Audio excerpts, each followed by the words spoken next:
Hello, everyone. Welcome to the second day of the McGill Education Summit. My name is Errol Solomon. I'm the External Affairs Officer of the PGSS. And today, our first session is going to be on research, university, and industry partnerships. And we have 4 speakers. I'm going to ask each of the speakers to introduce themselves, and then we're going to start from that end of the table. So just a brief intro of who you are. My name's Chris Bangs. I'm a U3 Honors Economics student, undergrad, and I'm really happy to be here. I'm Rosie Goldstein. I'm the Vice Principal, I'm the Vice Principal Research and International Relations, Rosie Goldstein. Hi, my name is Kevin Paul. I'm a first-year law student. I was a political campaigns coordinator for SMOO in the spring. My name is Michael Krause. I'm the Internal Affairs Officer of the Postgraduate Student Society. I'm also a physical chemist and a third-year PhD student who has worked with industry in the past and is very happy to be here. Thank you, everyone. So we're going to start with Chris. Each of the presenters will have approximately 5 minutes to speak, and then I'm going to open up the floor to questions, and then I have some questions prepared if we have some time to get to them. So, Chris? Great. So I just want to talk briefly about a couple things today. So first, what is the commodification that we're seeing here? What are these partnerships actually about? What's in it for the industry and for the companies that are outsourcing their research to universities? And what's in it for the universities? What are the costs associated with this outsourcing of research for professors and researchers in arts and sciences anywhere? And what can we do going forward if we want to maybe resist this trend in education? So the definition of commodification that I'm sort of going to be working with a little bit comes from the book called The Commodification of Academic Research. And it is academic commodification means that all kinds of scientific activities and the results are predominantly interpreted and assessed on the basis of economic criteria. Since real-world patterns are never a matter of all or nothing, it's important to keep in mind that commodification implies the dominance of economic criteria and not their absolute prevalence. So how does this actually work out in our universities?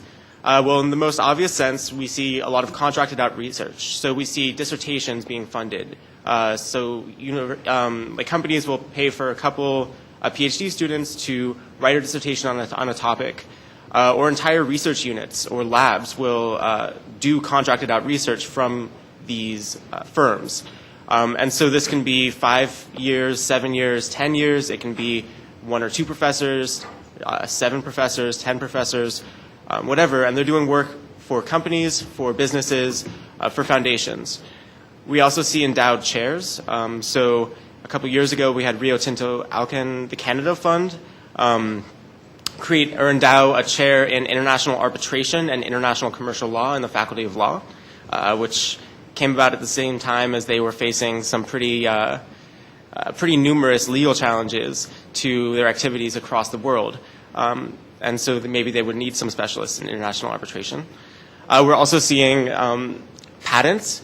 So patents that are produced by researchers in-house being sold or being used for spin-off companies that McGill owns partially or fully. We're seeing that the contracted out research that these industries are doing, the companies have partial or full control over the patents. And we're also seeing a trend towards patentization of research. So things like genes or organisms that maybe shouldn't be patented are being patented. Maybe not as so much at McGill, but across North America or across the world, we're seeing nature be patented. And finally, we're seeing the restructuring or new development initiatives that would make universities more attractive to private or public capital. And so restructuring, some universities have seen their entire ways of organizing be restructured to make it more, make it easier for private entities to identify what sort of faculties or units they want to contact in order to get these places to help them out. But then even here at McGill, we're seeing the Quartier de l'Innovation, which is a huge development initiative being put together by McGill and by some other stakeholders here in Montreal that has a lot of problems with it, but perhaps most pressingly, it's what they really want to see is that corporate partners be located within the QI. So this is a plan of commercialization, of gentrification of Griffintown area, of innovation and innovation and innovation without really talking about what innovation or entrepreneurialism is, and discussions of these stakeholders as if they were just sort of neutral or even positive. And so what we're seeing in universities is that as public funding dries up, public funding in terms of state subsidies for education, as that becomes a lower and lower percentage of budgets, we're seeing instead universities have to turn to other forms of funding. And so research funding replaces some of this. And we're actually seeing that some of the state funding has been transferred, or as it has been, reduced in terms of these grants to students, it's being transferred instead to increased research funding. And so the sort of defining of priorities by private. Oh, fuck. Okay. Anyway, yeah. So it's really good for industry, but maybe not so good for professors. Maybe not so good for the rest of us. And this is sort of like a value shift from the disinterested pursuit of knowledge or the betterment of society to the language of cost-benefit analysis. And I think that it's really problematic in that way, that we don't actually look at the full life cycle of this research when we talk about human research subjects or when we talk about who it's going to hurt. We instead look to only the research as it's being done by professors. And so I think Kevin will talk more about what sort of research is actually being done, what sort of public-private partnerships are actually being done. But I think it's really, we have to actually look at what sort of things we are engaging in or what sort of practices we're doing. Thank you. Thank you for the opportunity to take part in the panel. And I will make a few opening comments, and I will also, I can't help but perhaps mention or question some of the facts or premises put forward by Chris as well. It's important to make, so I want to start by making a couple of important distinctions. That McGill partners and collaborates with a full spectrum of organizations. Chris actually mentioned some, like foundations. It's not only corporations. And so we also, I think we have to look holistically at the kinds of partnerships we build. It includes partnerships with not-for-profits, small and medium businesses, larger businesses, governments at all levels, international bodies, other universities, foundations, among others. And among these collaborations, it's true there are corporations, but there are also other non-corporate partners, such as Quebec school boards, Cancer Society, other disease-specific societies, foundations, businesses like Hydro-Quebec and Oxford University, for example, who help fund joint projects with McGill. Now, I will talk about, because you're an economics student, Chris, you did talk about commodification and using the dominance of economic criteria. And I guess I want to start by saying, to put it in perspective, that McGill's contract research is about 6 to 7% of its research. So it's not dominant. And even if it were to double, and even if you look at the universities in Canada that have the most corporate research or contracts, it's nowhere near the dominating force. And in fact, state funding or provincial and federal funding is about 75% of our sponsored research funding, has been for quite a while. So I do want to challenge that it's decreasing. It's, in my numbers, the percentage of state government funding is not decreasing. It threatens to decrease because the envelope is not getting bigger, but it still is staying quite solid. And I also would challenge the transfer of funds from students to research or to industry. I'd like to see the numbers on that. I haven't seen that. So going back to that, and to put in perspective, our funding from not-for-profit partners is double, 62 million compared to 32 million in the last fiscal year. So that's just an example of the lack of dominance of corporate funding. A good example of partnership for McGill, which also does connect us to corporations, is MyTax. And I think that I missed the panel yesterday because it changed its schedule. But I know that one of the representatives from Quebec spoke about MyTax at the panel. I hope that that was productive. I wasn't there. It's a national not-for-profit organization. It started actually as a federally funded network of centers of excellence before it spun off as a separate company.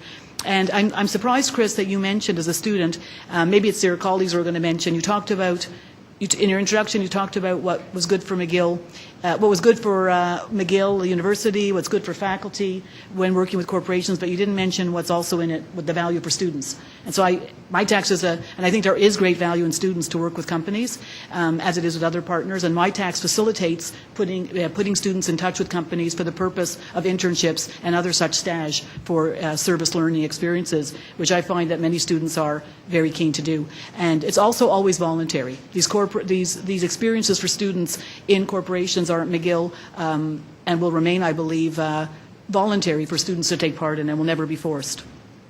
So, the idea of university-private corporations, I just want to put out there, is not only contract research. There are many other kinds of relationships, and these are important for students as well. I also wanted to reiterate that McGill works very hard to protect academic freedom and our independence in all of our research funding. This doesn't apply only to corporations, although it seems to come up in that conversation the most, but this is important in all of our standard agreements for sponsored research, including our relationship with our funders, our traditional funders like government. All of our agreements guarantee freedom of inquiry, the right to disseminate the results of research, freedom to challenge conventional thought, and freedom from institutional censorship. We also have regulations and procedures to protect against real, potential, or perceived conflicts of interest, and those are all rigorously applied. And I guess if you're going to question, which I guess you're questioning whether we should have relationships with industry, I would broaden the question, should McGill be a partner with any external organization? McGill and its affiliated hospitals, I want to put forward a few facts. I've already mentioned that 75% of our research funding comes from Quebec government, about 20% from Quebec, over 50% from the federal government. And that's out of over $500 million of research funding that McGill brings in per year with our affiliated hospitals. I actually think the opposite is true. These kinds of numbers actually suggest that some people would suggest that we're overly dependent on government funding when that source is not increasing, and in fact may decrease. So that's part of why we are looking to diversify our funding sources for research, because at McGill we don't want to stay the same. We want to build our research. And we also believe that all kinds of partnerships, including the corporate partnerships, are beneficial to McGill, to the staff, to faculty, but also that students want the experience in companies. They want to have that kind of real-world experience while they're studying. And it's also and my last comment, it's an avenue in which to bring our discoveries and what our professors and students do to application, to the real world, working with partners who can actually facilitate solutions to world problems that actually get implemented and do good in the world. Thank you. All right, so I'm going to be speaking about military research at McGill, which is one of many fields, as we know, of industry-sponsored research on campus. I think that it deserves special attention, given that this involves how the university both benefits from wars and improves the capacity of states to fight them, whether by developing the technologies that allow an army to kill more efficiently, investigating psychological techniques for purposes of counterinsurgency, producing propaganda to counter domestic resistance, or creating the legal foundations for new forms of warfare. So the actual content of the university's military research tends to get very little attention, so most of my presentation will actually be devoted to that. But to preface that, I think it's important to mention that several students, including myself, have submitted requests to the McGill administration under Quebec's Access to Information Law for documents relating to military research, including contracts with private military companies and details of funding for military research labs. By law, the university had 30 days to respond, after which it imposed an additional 3-week delay, and it has now failed to meet that deadline. So the information I have is based only on what is publicly available, and it should be considered with the knowledge that the university has, by all appearances, broken the law to avoid disclosing details of its implications in weapons development and other military research. So researchers across a wide spectrum of faculties and departments do work for military purposes. This happens in the Faculty of Law, the Department of Political Science, the Department of Psychology. Those are not what I'm going to talk about. I'm going to talk, since my time is fairly limited, about the Department of Mechanical Engineering, where as Demilitarized McGill, an activist group in 2009, shed light on there's been a development of thermobaric bombs by the Shockwave Physics Group led by Professor David Frost and Professor Andrew Higgins. That is in collaboration with Defense Research and Development Canada, a research agency of the Department of National Defense. And so that would be one of the non-corporate external entities that McGill has partnered with quite frequently. I'm not going to focus on that, though. I'm going to focus on the Computational Fluid Dynamics Lab for most of this presentation. This hasn't been talked about as much. It's directed by Professor Wagdi Habashi in partnership with aerospace defense contractors Bombardier, Bell Helicopter, CAE, and Lockheed Martin. It develops advanced 3D simulation software specializing in in-flight icing, fluid structure interaction, and what is called multidisciplinary optimization problems. It's important to note this involves not just the simulation, not just simulation software, but the actual design of aircraft, because the software is used to optimize the physical structure of the products.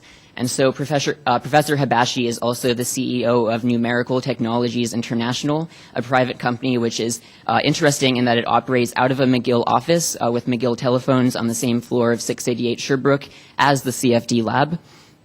The company sells the software that is the product of the CFD lab's research, and its clients include American defense contractors Lockheed Martin and Northrop Grumman.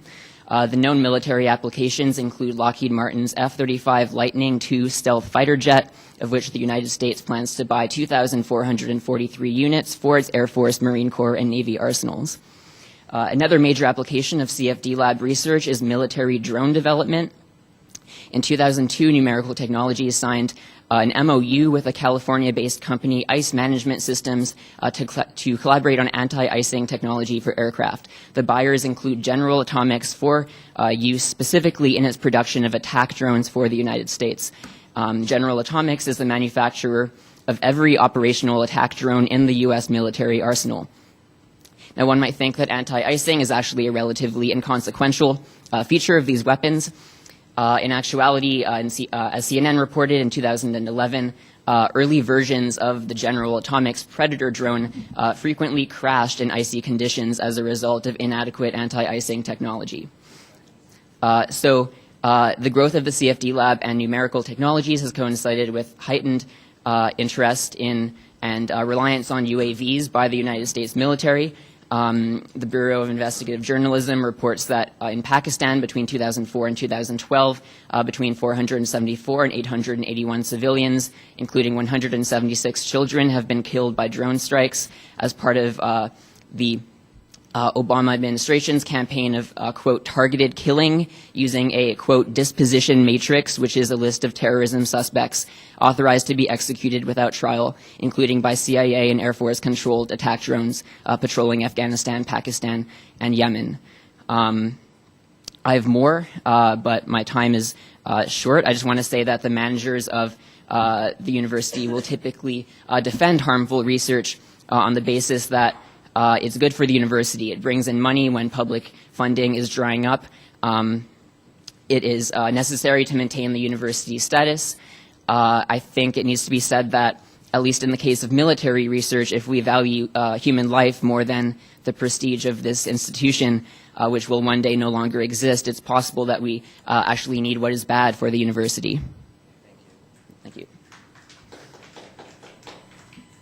Hello. It is interesting. I'm quickly going to engage him on these arguments before I come back to the actual panel and the actual debate. One problem he points out is actually showing why his point was not really pertinent. We are talking about public-private partnerships, and he is saying there are government institutions which funds research we don't like, and there are private institutions. What I'm saying in addressing your point there is if you only have government funding and no private funding, you would not have the choice to not do a specific research. I am saying that private funding increases academic freedom for the professors, for the research groups, since they have a diverse array of different kind of funding models, and with this have the choice to do different kinds of research. Secondly, only because the technology is used in a very bad manner doesn't mean the technology itself is bad. We have other fundings, other projects, for example, even in the chemistry department, where the United States, I think it's the Navy, supports a research group which does research on detection of explosives. Obviously, this can be used as military use, but also can be used for peaceful protection of people. But we're not going to go into this. Let me go back to the actual debate here, or the actual panel, which is private-public partnership. And I'm saying, as long as it's done right, and we protect our students, we protect our researcher, and we protect our university, there's more benefits than harm. I'm going to talk to you and show you why this is beneficial for graduate students, how it increases accessibility to higher education because of more funding, and thirdly, how it furthers academic freedom to never-seen levels. Firstly, how does it beneficial for graduate students?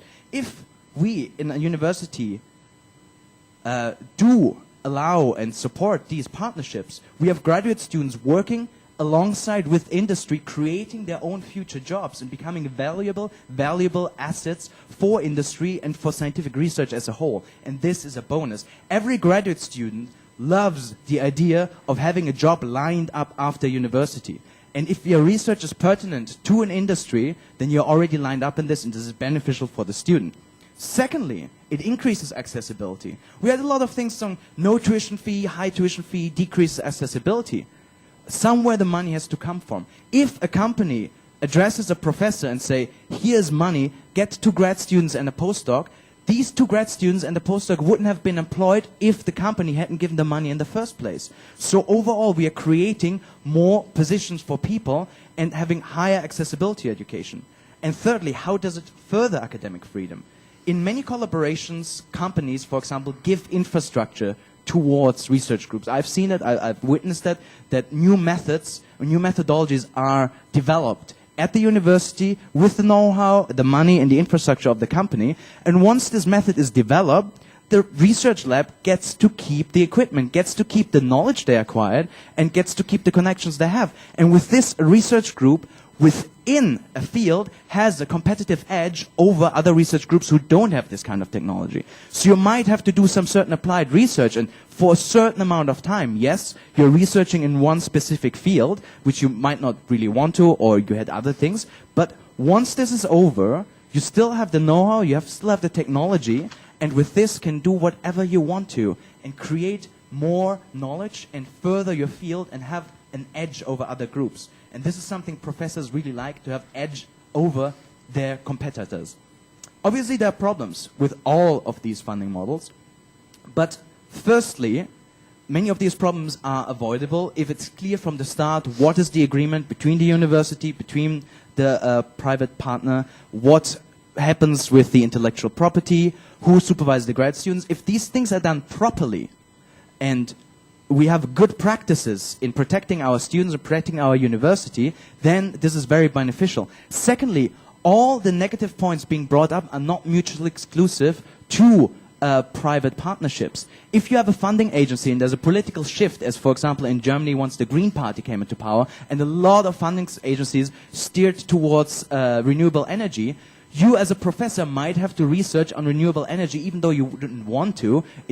At the end, because that's the only way you can get money. So, at the end of the day, the more outlets, the more possibilities for funding there are, the more academic freedom we all enjoy as graduate students, we all enjoy as research groups. To quickly recap, it is beneficial for the graduate students as they get a job and they are pertinent and they're important. It is beneficial for the society since we have higher accessibility to secondary and to tertiary education. And at the end of the day, we are helping our research groups, our professors, to come to their full potential when it comes to academic freedom, since they get the know-how, the money, and the infrastructure to do so. Thank you.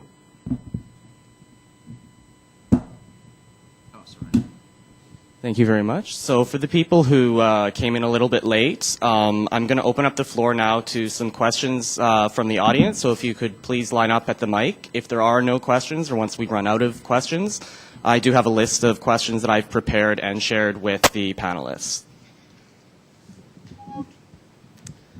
And sorry, you could direct the question to one or more of the panelists or to all of them. Thanks. Thank you very much for your presentations. It's a pleasure to be here. My name is Mona Luxon. I'm a PhD student in the School of Urban Planning. Lucky enough to be the recipient of some federal funding while I'm here, Vanier Graduate Scholarship. And I just have a few questions about what policies are in place or should be in place at the university to regulate. I think that Mr. Krause was pointing to the fact that this needs to be done well, this needs to be done right. Well, what does that look like? And so perhaps if Dr. Goldstein, you could speak about what is being done, and maybe if the rest of the panelists wanted to talk about what sorts of policies they'd like to see in place. So basically, my question it begins from the fact that when we're talking about university-industry partnerships, we're looking at a process that involves a shift in the definition of academic freedom. So there may be academic freedom written into contracts with industry that allows for findings that might contradict what industry would like to see. But that doesn't change the fact that industry funds research questions that are interesting to them. So for example, to look at the tar sands, it's interesting to industry to know better ways of extracting fossil fuels from the tar sands. They're not so interested in whether or not we ought to, on a moral basis or on an environmental basis, extract from the tar sands. So those kinds of broader questions that have an implication for society are left aside when we're looking at industry-specific research. We also heard a little bit about the restructuring of the university. In many places across North America and across the world, we're seeing the arts faculties, social sciences faculties, language programs being cut. Could you try to get to the question, because we are running short on time? Sure. Thanks. So basically my question is sort of twofold. In terms of policies at the university, what is in place or what should be in place to make sure that the freedom to pursue research questions that are interesting to society remains, and that the university isn't restructured to make certain departments which are more likely to attract industry funding competitive at the cost of losing our social sciences, arts, and other things that contribute to society but maybe not to industry. Thanks. So I think I'll start on that. I have some, so we have policies and procedures in place to ensure that that we have academic freedom and that students and faculty ability for free inquiry is maintained. And so I'll read some of them, and conflict of interest policies. So our standard agreements for sponsored research or contracts include the following preamble, and I quote, "Research and scholarship can flourish only in a climate of academic freedom, which includes freedom of inquiry and the right to disseminate the results thereof, freedom to challenge conventional thought, freedom from institutional censorship, and the privilege of conducting research on human and animal subjects." I should add also that all human and animal studies, corporate sponsored or otherwise sponsored or even unsponsored, must go through rigorous research ethics board approval, which is a very important safeguard process. A researcher cannot enter into any agreement with a person or organization that could suppress their findings or withhold information that would affect how their findings are interpreted. No form of McGill-based research can be undertaken in secret. So these are all policy. We also ask researchers to share in responsibility. I won't read those all out, but some of the responsibility for conducting the research in an ethical manner, of course, and also keeping to all of these principles of honesty, integrity, etc., are also in the researcher's hands and in their responsibility. The university reserves the right to walk away, and sometimes does, from a partnership that poses a risk to fundamentals of the mission or academic freedom or integrity. And every memorandum of agreement with a donor also always includes sections indicating all of the similar to what I just read to you. In particular, no donor can be directly involved in appointments of faculty or students, awarding of fellowships, admissions, research programs, or curriculum. Our memorandums of understanding with other institutions also includes clauses around the vigilant protection of freedom of speech and academic freedom. So I think I'm quite certain that we have very strong policies in place, and I think more importantly, we take the policies seriously and we adhere to them. And as I mentioned before, we are not afraid to walk away from agreements or contracts that threaten to contravene these policies. Nor would we ever not only ask, we would not allow a faculty member to enter into such an agreement. The second question, if I may go to that, on restructuring the university, the way I understood it, in order to perhaps weaken the social sciences and humanities compared to science and technology kinds of faculty, that's what I understood, departments. As far as I know, there is no such plan. There is no such indication at McGill, nor do I think that's ever been discussed or considered. We're a university with a very strong social science humanities backbone. In fact, it's our largest number of students and faculty. Biggest faculty is Faculty of Arts. And as well, we are number one in the country in research intensity in federal funding for social sciences and humanities. So there's no sign of us getting weaker in that area or any plan. Can I add on to that? So I want to say 4 things. First, I think that there's something a little bit ironic about having a research policy that says we don't do research secretly, when at least 5 students have or will be filing complaints with the Commission on Access to Information about McGill's unlawful attempts to not release information about the sort of research it does. And also, I think we've seen, especially in the context of demilitarized McGill, we've seen a gutting of some of our research policies, where some pretty progressive research policies in place to protect people from military research were stripped from the final policy that was approved by Senate in 2009. And so we've seen sort of a going backwards in some ways. But in terms of what students want, and speaking from an undergraduate perspective, the SMU has taken a strong position in opposition to military research and in opposition to all research regarding the tar sands. The Arts Undergraduate Society has taken a strong position in opposition to all research involving fossil fuels and the Plan Nord. So students are saying that these sorts of partnerships are not acceptable. And so one idea that I have heard from some students who are working on this in terms of what they would want to see going forward would be something like the ethics review board that we have in place right now for human research subjects. And so it's a little bit problematic, I think, that we have such strict rules in place to protect people from researchers here at McGill, or from unethical research done here at McGill within the context of the research, but not what's done with it. And so I don't know if there's really a moral difference between making sure that people aren't, subject to thermobaric weapons here on McGill campus versus having, our governments or our private industry use these weapons, test these weapons out in the field. And by out in the field, it's like in Iraq or in Afghanistan on people. And so I think that some people are saying, well, maybe we need to have pre-clearance. We need to have, in these areas that we know are problematic, we need to make sure that there's a full life cycle analysis of the people who are going to be affected by it, and making sure that people, whether or not they're hurt by McGill researchers directly or indirectly, making sure that they're protected. And so finally, the question then is, are we doing research on behalf of people or with people? Is this supposed to be a sort of democratic space, a space where people are in control of their own research and their own lives, or is it a sort of paternalistic space where our research is done in the interest of, at the behest of governments without any real consultation with or understanding of what people actually want? So, just to quickly engage with my previous speaker, what he's talking about is a very deep philosophical issue, is how much responsibility does a researcher bear with whatever is done with his or her or their invention.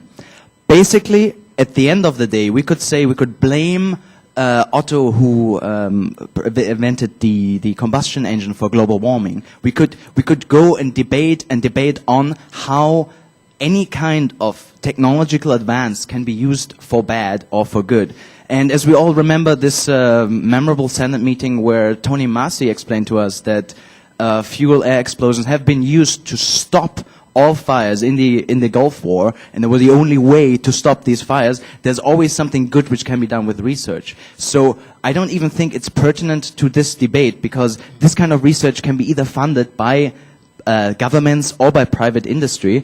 At the end of the day, your arguments are not mutually exclusive. This is not a panel on the philosophy of research. This is not a panel on assigning responsibility for research. This is about a funding model. So I would really appreciate if we could get back to that level of discourse and debate on that funding model rather than going into very deep philosophical issues. So I just have two follow-up questions. Sorry, Kevin, I just wanted to engage with the last speaker. It actually isn't just about funding, it is about philosophical issues, so yeah. So I have two follow-up questions for Dr. Goldstein. The first is in regards to the policy that research cannot be conducted in secret. to add on to what Chris said, what is the justification for there being several confidential industrial contracts with Professor Habashi in the CFD lab in the Department of Mechanical Engineering? Why are those contracts confidential if there is a policy against research being conducted at the university in secret? The second question is regarding the safeguards that are said to be wanted or in place on industrial research. Why in 2009 did McGill actually remove the regulations on military research that existed as students were campaigning for more and stricter regulations? And yeah, I mean, can you speak to that? Well, I'll try to. The first one, when it comes to research being conducted at McGill in secret, has nothing to do with freedom of information requests. It's really about conducting the research and keeping the topic of the research secret and not allowing graduate students or faculty to publish. So all the research that there is no contract signed at McGill where it is signed that the research will be kept secret. The research will always be published and can be published. There's no restriction on that. There's not allowed to be. The issue of a freedom of information request and whether that's responded to on time, et cetera, is not the research office. It's not, I'm not trying to avoid your question. I will get to it. It's not my office that responds to that. And that's a question of responding to a specific request for documents. The research itself is not kept secret. The contracts with corporations, many of them are the details of the contract in terms of the finances, et cetera, are confidential because of the nature of business. However, the topics of the research are never secret. And in fact, you have the topic of Dr. Habashi's research. I would like to go to that as well to get your second question about removing the clauses about military research. I've heard about that. I was not at McGill. You probably know at the time that came forward. So I'm really not in a position to discuss the specifics of what happened. I can say currently, and from hearing this debate as well, that it's very difficult. I think, at least the way I've heard it today and so far at McGill, it's very difficult to actually embrace or understand the definition of what's meant by research that may affect military research or may affect military practice. As my colleague was saying, I don't have your first name. Michael. As Michael was saying, a lot of research can be used for military purpose or for other bad effects, and the contrary is true as well. There's plenty of examples of research that was carried out for defense or even war that actually turned out to have beneficial effects. So I'll give you the example of Dr. Habashi's research. You like to bring that up. I'm not an expert in engineering or de-icing, but are you suggesting that we should not do research on de-icing of airplanes? I would suggest that, Not if it's funded by military contractors that build fighter jets. Well, but if we use the technology, do you want to take off from Montreal Airport in January without any de-icing procedures? You know, that came from research. Maybe some of that research came from, I don't know what funded it, but it could easily come from that kind of technology has come from Dr. Habashi's lab. I know that. So, my understanding of the de-icing research, and this is maybe a little bit too particular, is that they're specifically trying to design planes that can fly like 6.1 kilometers in the air extremely rapidly, which isn't something that like domestic or commercial air flight actually has to do. And so it really, unless we're going to have like fighter jets as our next transportation mode for people, it really has only very limited applications in terms of commercial or domestic air flight. So not to get particular, I'm not an expert. I think there's many examples where you could say that something right now looks as if it only has a military application. The converse is true. Without opening, at the risk of opening up a can of worms, there might be very logical, good for humanity medical research that could be used for example, biological warfare. However, its original intention and funding might have been for all the right reasons by all the right kinds of funders that you would endorse. So it's really about, as Michael said, what's done with the research, even once it's done, not only, you know, and that's a bigger question. I don't say we don't have responsibility there, but that's an entirely larger question, which I believe a clause in any policy that says we won't do military research will not at all cover. Right? It's just not the right definition. I think it's naive to think that a clause like that actually could probably eliminate some very important good research for mankind and not eliminate other research that could be used to ill effects. Thank you. So we do have another speaker, questioner. So I have a question for Professor Goldstein and Chris, and it speaks to what Chris brought up at the beginning. Do the educational values of a public university conflict with the product-based goals of industry? And I also have a question for Michael and Rosie, which is, are appropriate safeguards in place to ensure that graduate students performing research in university-industry partnerships are really doing academic work and not being exploited for their labor? So who would like to start? Do you want to start, Chris? Sure. Yeah. So I definitely think that there are a lot of problems with these industrial, like the relations between corporations or like foundations or these sort of moneyed interests and universities. And I think that in terms of, like very specifically, some of the things I can think of is there's this great story out of when McGill University was thinking about, and ultimately did, divest its holdings in tobacco companies. And as it was considering this, I guess a tobacco executive or lobbyist called up someone on the board and said, you know, we're going to pull our research funding if you do this. And McGill ultimately did go through with it, but as we sort of ramp up larger campaigns around responsible investments here at McGill and making sure that its endowment is not invested in funds or in companies that run contrary to our moral standards, I think that we can look to these sort of industry partnerships as a way of, or as a disincentive for taking these sort of moral actions and making sure that what we're doing here in this university isn't making the world worse. But I think more specifically about the educational values and about education, I think that we need to first of all say, well, what is a university for? Is it for the pursuit of knowledge? Is it for the betterment of society, which is sort of what it historically was supposed to be?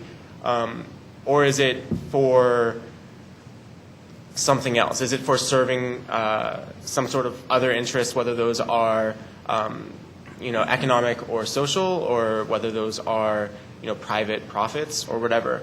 And so I think when we talk about like pedagogy, or when we talk about the ways that we approach research and approach student involvement in research, there's something very disturbing to me about making it very corporate and very related to private profit. So if I may then, I'll take the first one about values. People or organizations, I'm going to submit to you my lens, can have different values without the values conflicting. And it doesn't mean that you have to have the same values in order to be able to, it's like between people, to get along. And what I mean by that is, it's really how you allow those values to translate into action that creates the conflict. So a corporation and a university and businesses are different. I'll submit to you, there are businesses, like for example, I'll give you the example in healthcare field, who do have the similar values to a faculty of medicine. They want to help people, they want to cure diseases, they want to find, maybe they want to help patients get better or prevent illnesses. A company wants to make a profit, but it's based on very similar values of helping people be healthier, for example. Then that's not to say I'm not naive that corporations, universities may sometimes have values that aren't the same. But what I will go back to our policies and procedures at McGill and at Canadian universities. We don't allow our values to be transgressed. We know what our values are, and we stick to them. And we don't allow, and an expression of that is what I said before. If a company wants to suppress publication of something, we value freedom of speech, we value the academic process, we value our students graduating and graduating on time. So we will not allow that kind of value to be translated into action. The company may value keeping the research secret for longer because it improves their profit, but we will not accept that. So I think that's what's important. It's how we translate what we believe in into actions. On the other question of graduate students, and what was the question? What do we ensure for graduate students to make sure that they're doing academic work and not being taken advantage of as labor? All graduate students are supervised by an academic supervisor as part of an academic graduate program, regardless of the source of funding. The responsibility for directing a student's work and ensuring that it is academic and leads to a degree is in the same hands no matter who's funding the research, and is in the hands of the academic professor, the department, the program, and the faculty, and ultimately the university. And we don't allow that to be transgressed. So that's the answer. Can I just add specifically to that topic? There's one thing as a graduate student is that you are dependent on your supervisor, your professor. And professors are under a lot of stress. If you're untenured, you're under stress of this, you have to meet deadlines, you have academic competition within the field, and funding from a private company might add more stress, which would then go on to the graduate students.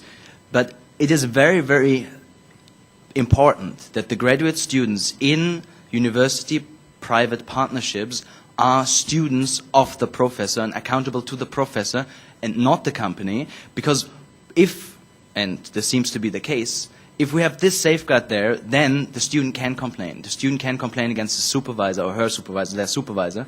The student can go to the chair. The student can go to the Deputy Dean of Graduate Studies, Dean Martin Kreisworth, and file a complaint. These are all the things possible. It is just one thing which the university has to uphold, is that it has to protect its students. And as long as this is assured, it doesn't matter who gives the money for the research, because fundamentally at the end of the day, the student is accountable to the professor, who's accountable to the university. And as long as we don't break this chain, the graduate student would be not more or less exploited as the student would be with a different funding source. So as long as the university knows that and continues to have these policies and be aware of the potential danger of these collaborations, I see not much difference between privately funded and publicly funded research.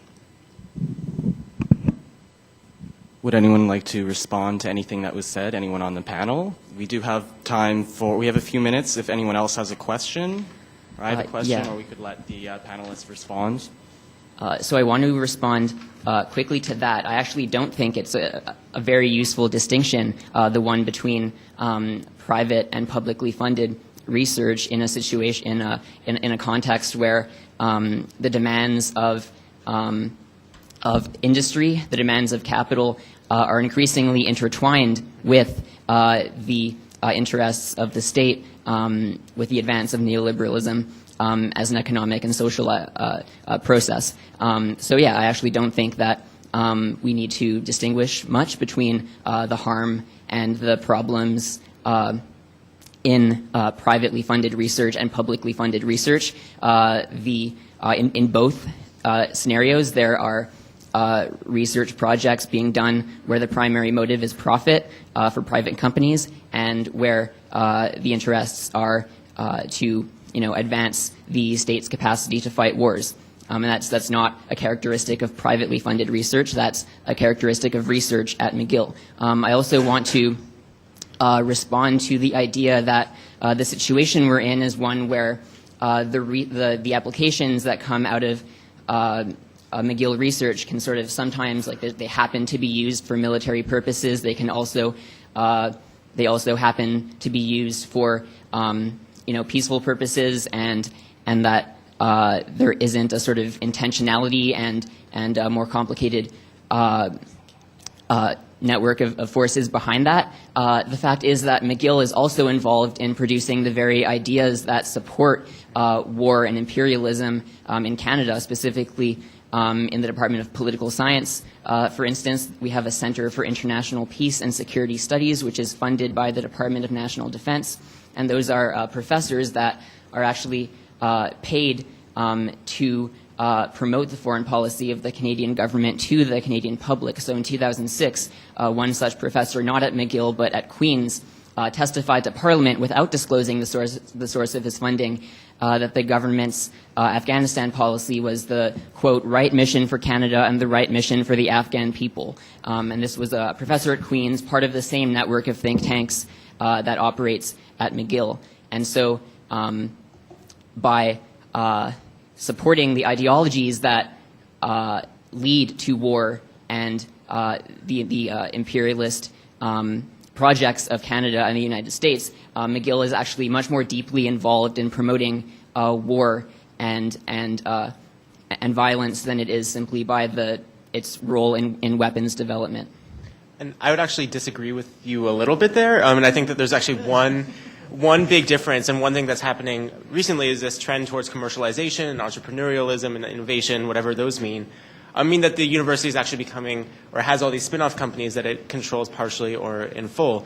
And so the drive to patent research and the drive to use those patents as universities or as spin-off companies that will then return revenue to the university is something new. And that's something new that I think can be traced through whether it's neoliberalism or through the influence of, the demands of these private industries. I think that is different.